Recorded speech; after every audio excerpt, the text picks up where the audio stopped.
नमस्कार, मैं हूं आपके साथ शिप्रा झा और आप देख रहे हैं न्यूज 18 बिहार झारखंड का डिजिटल प्लेटफॉर्म।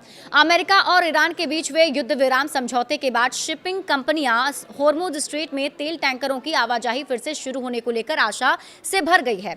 भारत समेत एशियाई देशों की रिफाइनरियों ने कच्चे तेल की लोडिंग के लिए शिपिंग कंपनियों से बड़े टैंकरों की मांग बढ़ा दी है। हालांकि युद्ध विराम फिलहाल बस 14 दिनों का है और जिस संख्या में खाड़ी में जहाज फंसे हैं उसे देखते हुए लगता नहीं कि इतने कम दिन में होर्मुज का ट्रैफिक खत्म हो पाएगा। ऐसे में नए टैंकरों के होर्मुज से गुजरने पर कई सवाल खड़े हो रहे हैं।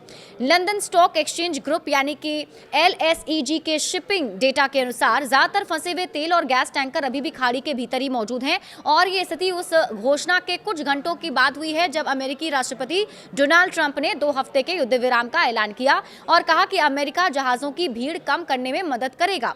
ईरान के विदेश मंत्री अब्बास अरागची ने कहा है कि अगर ईरान पर हमले बंद होते हैं तो वो भी जवाबी हमले रोक देगा और अपनी सशस्त्र सेनाओं के साथ मिलकर जहाजों को होर्मुज में सुरक्षित रास्ता देगा।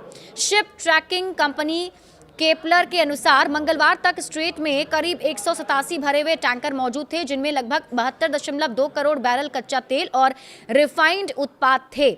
फर्टमैक्स FZCO के ग्लोबल हेड ऑफ रिसर्च डेजिन ली के अनुसार खाड़ी में 1000 से ज्यादा समुद्री जहाज फंसे हुए हैं और सामान्य हालत में भी इस ट्रैफिक को खत्म करने में 2 हफ्तों से ज्यादा समय लग सकता है। उन्होंने कहा कि 14 दिन की अवधि इतनी कम है कि इसमें बाजार में भरोसा पूरी तरह बहाल नहीं हो पाएगा। खासकर अरब खाड़ी के लोडिंग रूट्स पर अभी ये भी साफ नहीं कि जहाजों और चार्टर कंपनियों को होर्मुज में रास्ता तलाशने के लिए क्या कदम उठाने होंगे। उन्होंने ये भी कहा कि कई बड़ी शिपिंग कंपनियां इस वक्त इंतजार कर रही है और देख रही है कि युद्ध विराम कितना स्थिर रहेगा।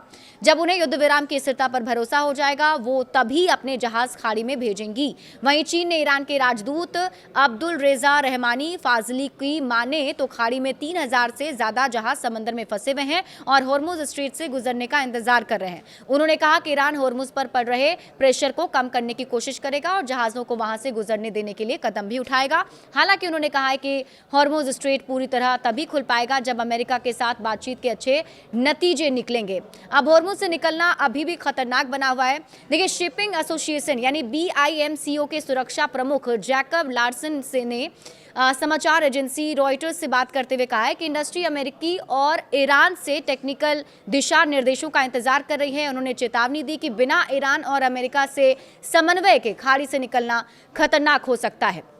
28 फरवरी को शुरू हुई अमेरिकी और इजराइल हमलों के जवाब में ईरान ने इस स्ट्रेट को बंद कर दिया था जिससे वैश्विक तेल और LNG सप्लाई का करीब 20% प्रभावित हुआ और ऊर्जा कीमतों में भारी उछाल आया।